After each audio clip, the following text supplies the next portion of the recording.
بسم اللہ الرحمن الرحیم۔ السلام علیکم دوستو، ترکی اور یونان کے مابین کشیدگی اب تک ایک مسلح تصادم کی شکل میں سامنے آ کھڑی ہوئی ہے۔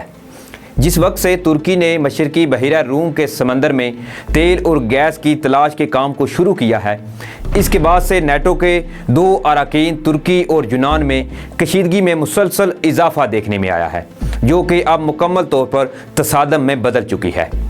آج کی ویڈیو میں آپ کو اس حوالے سے مکمل آگاہی دوں گا، لیکن اس سے پہلے میری آپ سے گزارش ہے کہ کائنڈلی میرے چینل کو سبسکرائب کریں اور ساتھ میں جو بیل کا نشان ہے اس کو بھی لازمی پریس کر لیں تاکہ میری نئی آنے والی ویڈیوز آپ تک بر وقت پہنچ سکے۔ اور کائنڈلی ویڈیو دیکھنے کے بعد اپنی قیمتی رائے جو ہے وہ بھی کمنٹس باکس میں لازمی دیا کریں۔ دوستو، پچھلے چند گھنٹوں سے یونان کی بحریہ نے ترک بحریہ کو علاقہ چھوڑنے کا حکم دیا ہوا تھا، جس کے جواب میں ترکی نے کسی بھی الٹیمیٹم کو ماننے سے انکار کرتے ہوئے ڈرلنگ کا کام جاری رکھا ہوا ہے۔ مگر اب تازہ ترین پیش رفت کے مطابق یونان کی طرف سے ترکی کی سول بحری کشتیوں پر حملہ کیا گیا ہے، جس کے نتیجے میں ترکی کی جانب سے جانی نقصان کی بھی اطلاعات آ رہی ہیں۔ دوستو، یونان کی طرف سے کیے گئے حملے کی تفصیل میں جانے سے قبل میں آپ کو یونان اور ترکی کے درمیان کشیدگی کی وجہ اور اس یونان ترکی کشیدگی میں مصر، سعودی عرب، UAE اور امریکہ جیسے ممالک کی دلچسپی کے بارے میں بھی آگاہ کروں گا۔ یہ ممالک یونان کو ترکی کے مقابلے میں کس طرح لا کر کھڑا کر رہے ہیں۔ جولائی کے مہینے میں ترکی نے یونان کے نزدیکی جزیرے کاستیلو ریزرو میں تیل اور گیس کی ڈرلنگ کے عمل کو شروع کرنے کا اعلان کیا، لیکن یونان کی جانب سے سخت اعتراض اور جرمنی اور جبکہ دیگر یورپی ممالک کی دونوں ممالک کے درمیان ثالثی کی پیشکش کے بعد ترکی نے ڈرلنگ کے عمل کو روک دیا تھا۔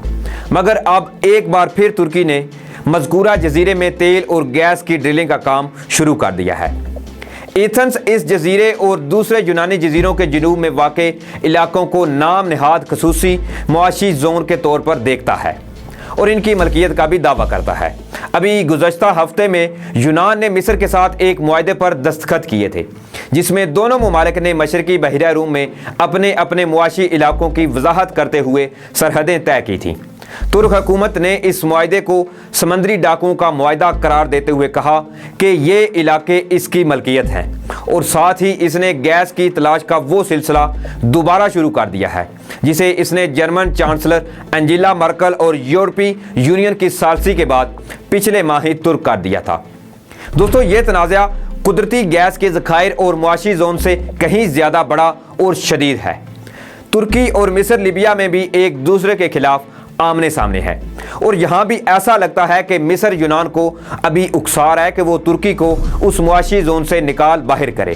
یونان اور مصر تقریباً 15 برسوں سے متعلقہ خصوصی اقتصادی زون EWZ کی تقسیم پر بات چیت کر رہے تھے، لیکن اچانک گزشتہ جمعرات کو دونوں ملکوں نے قاہرہ میں ایک معاہدہ کر لیا۔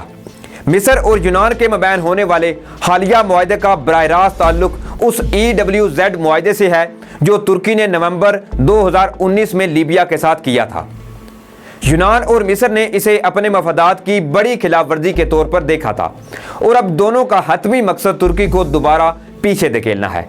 دوستو، یہاں یہ امر قابل ذکر ہے کہ یونان اور مصر کے مابین اور بھی بہت سے حل طلب معاملات ہیں، مگر اس حالیہ معاہدے کا مقصد صرف یہ تھا کہ جلد از جلد ترکی کو پیغام دیا جائے کہ اگر اس نے دوبارہ نئی بحری سرحدیں مقرر کی تو یہ قابل قبول نہیں ہوگا۔ دوستو، مصر اور ترکی کے درمیان گیس کی ڈرلنگ کے علاوہ بھی جھگڑا پرانا ہے۔ یہ شروع سن 2013 میں اخوان المسلمون کے خلاف فوجی بغاوت سے ہوا تھا۔ قاہرہ کا کہنا تھا کہ ترکی اخوان المسلمون کی مدد کر رہا تھا، جو کسی حد تک ٹھیک بھی ہے۔